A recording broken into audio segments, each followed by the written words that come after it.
अस्सलामुअलैकुम फ्रेंड, कैसे हैं आप सब।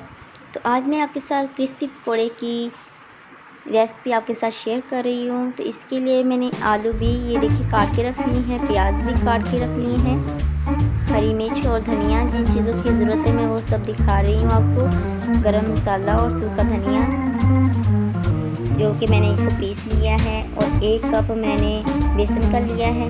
वही बॉल में सब चीज़ें मिक्स कर लूँगी। इसके अंदर मैं अंडा और मैदा नहीं यूज़ कर रही हूँ, आप देख सकते हैं ये चीज़ें बस मैं यूज़ कर रही हूँ। इसके साथ ही क्रिस्पी पकौड़ा बनेगा तो बहुत यम्मी सा। तो अब इन सब चीज़ों को एक बॉल में मैं डाल देती हूँ।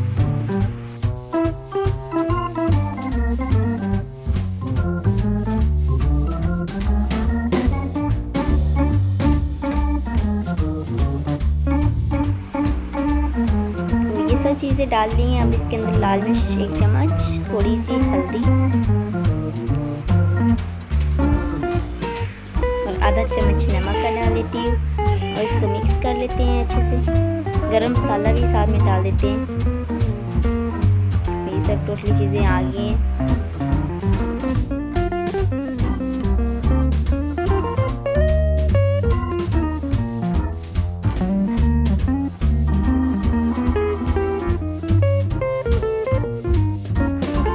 मिक्स करने के बाद मैं इसके अंदर बेसन डाल दूँगी और इसको भी अच्छे से मिक्स कर लेंगे पानी डाल के।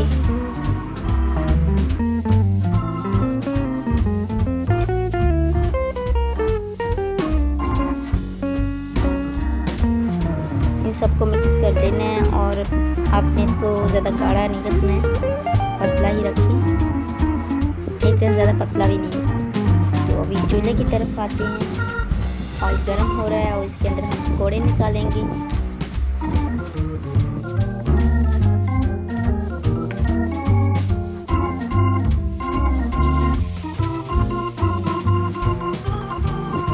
मैं आग हल्की सी रखूँगी क्योंकि आग तेज़ होती है तो पकौड़े बहुत जलते हैं। हल्की सी आग पे मैं इसे पकौड़े निकालूंगी।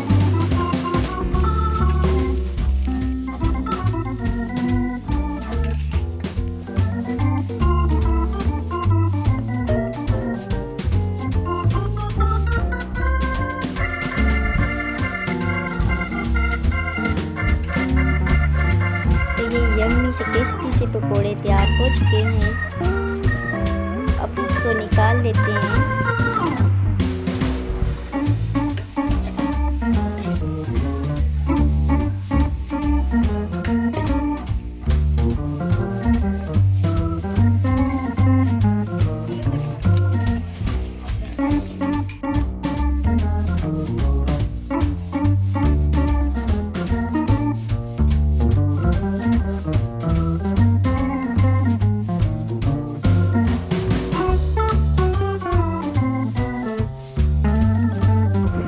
ऐसे ही हम बाकी के सारे पकौड़े निकाल लेते हैं। तो फ्रेंड बताएं कैसे लगी क्रिस्पी पकौड़े। ना तो मैंने इसके अंदर अंडा डाला है ना मैदा डाला है, फिर भी ये बहुत यमी बहुत क्रिस्पी से पकौड़े बने हैं। तो आप भी फ्रेंड लाजमी घर में ऐसे ही ट्राई कीजिए। तो इजाज़त दीजिए और मेरे चैनल को प्लीज़ सब्सक्राइब कर लें और कमेंट में लाजमी बताएं। ओके, अल्लाह हाफिज़।